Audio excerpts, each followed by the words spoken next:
Hello everyone, welcome to week 4 of online learning. We will be continuing with chapter 5 today, and just to let you guys know that the lesson for some reason I didn't post it online, so it is there now. So 5.2, there's 2 parts to it. So there's the lesson, and then it says 5.2 the question. So this will be the lesson with all the definitions, and then we'll get to the one question part. Okay, 5.2 principles of data collection. Okay, so we have to go through a bunch of definitions here. Okay, so we're going to be looking at sampling. So when we are collecting data, we want to get information from the population, but often it doesn't make sense to go out and ask every single person. So instead of finding out information from every single person, we go out and do sampling. So we take a part of the population. Okay, so in this case, the population is all the individuals in a group being studied. So this could be a population could refer to as Canada's population. So if we're looking at all of Canada, it could relate to Ontario residents. So if maybe we're looking at people in Ontario, or it could be small as say a school. So we're looking at a population of a school. Okay, so after we identify the population, then we could then go and take a portion of the population, which will be the sample. Okay, so it's a group selected from the population. Okay, so when we're taking sampling, there's different ways that we can do it. So here we have 1, 2, 3, 4, 5, 6, 7 different ways we could sample. And using these sampling techniques, we take away something called bias. Okay, so bias will actually touch base in 5.5. So sampling is just these different methods are to get a different what should I say? We want to get a true amount of people, different people in a sample. So say if we're looking at say our school and we want to get an opinion of our students, we don't want just to ask grade 12s. We want to make sure we ask grade 9s, 10s, 11s, and 12s. Okay, if it's something with regards to the whole school. So we want to make sure our sampling techniques are proper. So these are the different samplings we could do. Okay, so number 1 is simple random. Okay, so this is randomly choosing a specific number of people. So this one we're not going to see very often. It's going to be the other ones. But an example of this one would be putting names into a hat.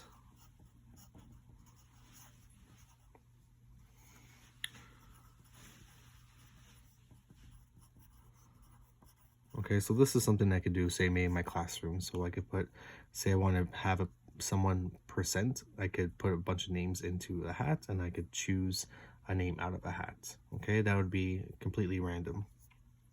Okay, then we get something called stratified sampling.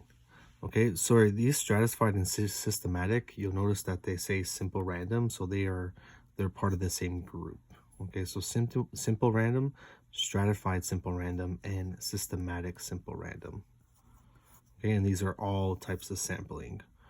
Okay, so for stratified, what we do is we divide the sample into groups with the same proportion as those in the population.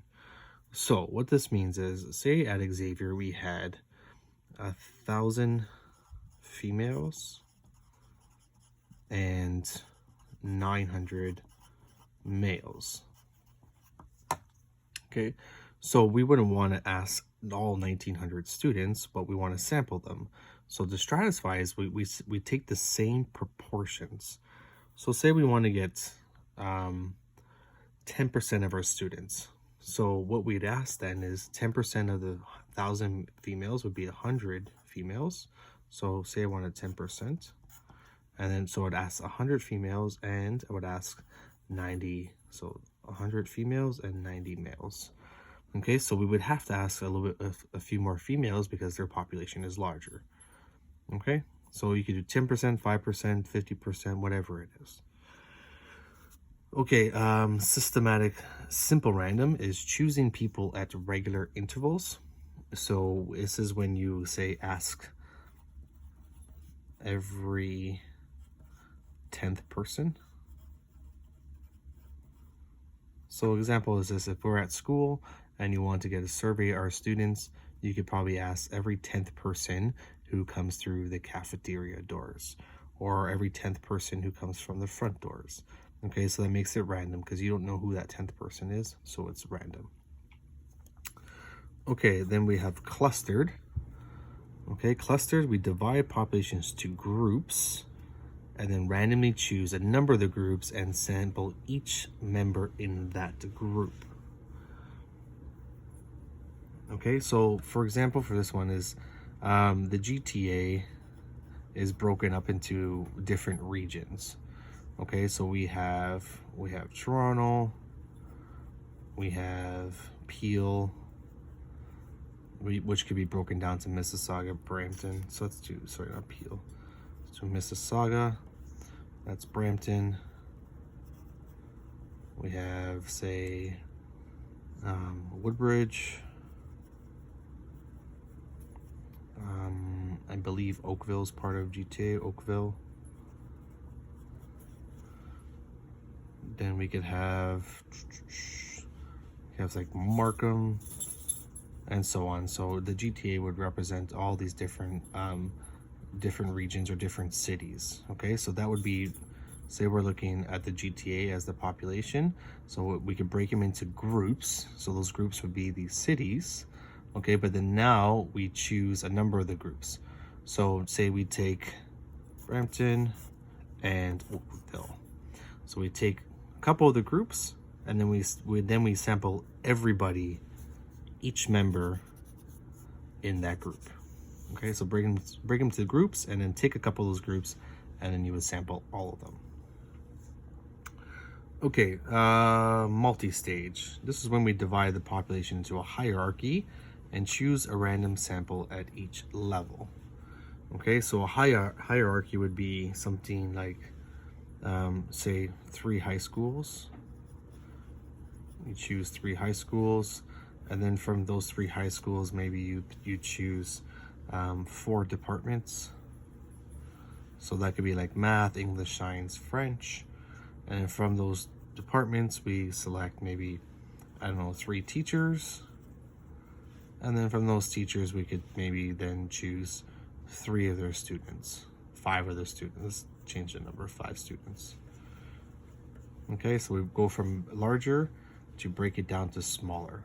Okay, so high schools have a lot of people, break into departments, so we're going smaller, and then teachers in that department, and then students of those teachers. Okay, then we have, that was number 5. 6 is convenience.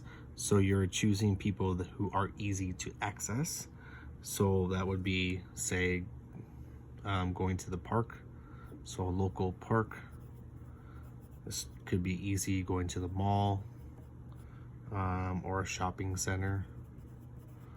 So convenience is asking people who are close to you or easy to access. Okay, and then our last one is voluntary. So this is when participants choose whether or not to participate.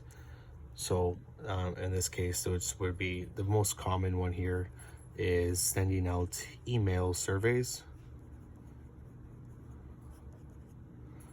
You might get these in the or you might go, if you say go to Walmart, and then at the end of you go to Walmart, you pay for something, and at the receipt it says please complete this survey and you have a chance to win.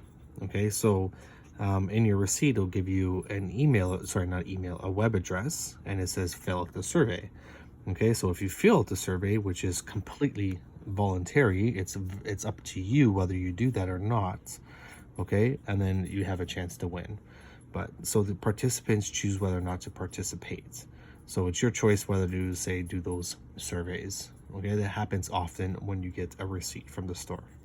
Okay, so these are all the definitions and groups for sampling. I'm going to stop this video because it's close to 10 minutes. So I'm going to stop this one, and I'm going to start a new one with regards to the actual question.